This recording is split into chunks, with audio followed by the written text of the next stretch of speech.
नमस्कार साथियों, महानिदेशक महोदय के नए आदेशानुसार सभी परिषदीय विद्यालयों में निपुण भारत मिशन के अंतर्गत कक्षा 1 से 3 तक पढ़ने वाले सभी विद्यार्थियों की एक और परीक्षा माह जनवरी से मार्च 2023 के मध्य ली जाएगी और साथ ही साथ आकलन में निपुण लक्ष्यों को हासिल करने वाले विद्यार्थियों को अब निपुण विद्यार्थी भी कहा जाएगा। इसलिए आज की वीडियो में हम कक्षा 1 से 3 तक के बच्चों की यह आकलन परीक्षा कैसे होगी और यह परीक्षा कौन लेगा और साथ ही साथ निपुण विद्यार्थी की पहचान कैसे करनी है, सभी जानकारियां बहुत ही सरलता से समझेंगे। चलिए अब आदेश में क्या है वह समझते हैं। महानिदेशक महोदय के 4 जनवरी 2023 के आदेश में पहले निपुण विद्यार्थी की पहचान और आकलन से संबंधित जानकारी दे रखी है, जिसमें कक्षा 1 से 3 में अध्ययनरत ऐसे विद्यार्थी जो अपनी कक्षा के हिंदी व गणित विषयों के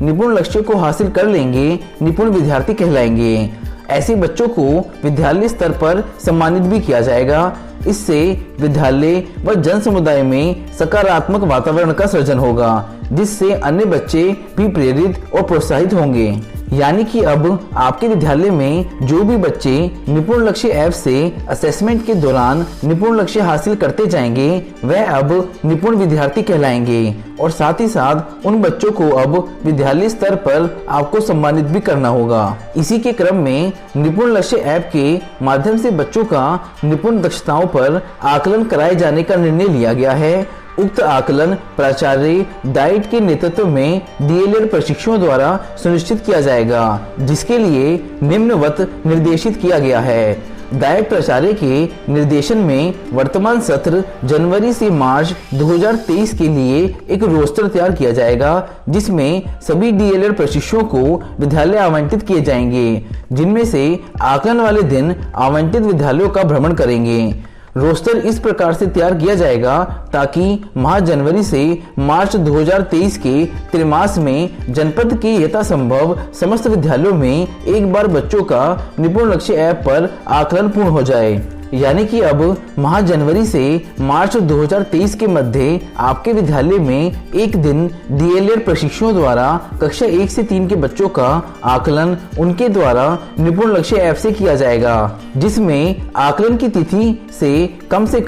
1 सप्ताह पूर्व खंड शिक्षा अधिकारी के माध्यम से विद्यालय को सूचना दी जाएगी। इसके अलावा 2 डीएलएड प्रशिक्षुओं द्वारा संयुक्त रूप से प्रति माह 5 कार्य दिवसों में 10 विद्यालयों यानी कि 2 विद्यालय प्रति कार्य दिवस का भ्रमण किया जाएगा, जिसके लिए डीएलएड प्रशिक्षु को प्रत्येक कार्य दिवस हेतु 500 रुपए की प्रोत्साहन राशि का भुगतान भी किया जाएगा। और इसके साथ साथ डीएलएड प्रशिक्षुओं द्वारा कक्षा 1 से 3 के बच्चों का रैंडम आधार पर निपुण लक्ष्य ऐप के माध्यम से आकलन किया जाएगा। प्रत्येक प्रशिक्षु द्वारा एक विद्यालय के 30 बच्चों यानी कि प्रत्येक कक्षा से 10 बच्चों का निपुण लक्ष्य ऐप पर मूल्यांकन किया जाएगा। आकलन की प्रक्रिया को गुणवत्तापूर्ण ढंग से क्रियान्वित करने हेतु निपुण लक्ष्य ऐप का प्रयोग कर आकलन करने पर समझ व कौशल बनाने हेतु समस्त डाइट प्राचार्य व डीएलएड प्रशिक्षुओं को ऑनलाइन प्रशिक्षण दिया जाएगा और जो भी डीएलएड प्रशिक्षु होंगे वह स्वयं के स्मार्टफोन या टैबलेट से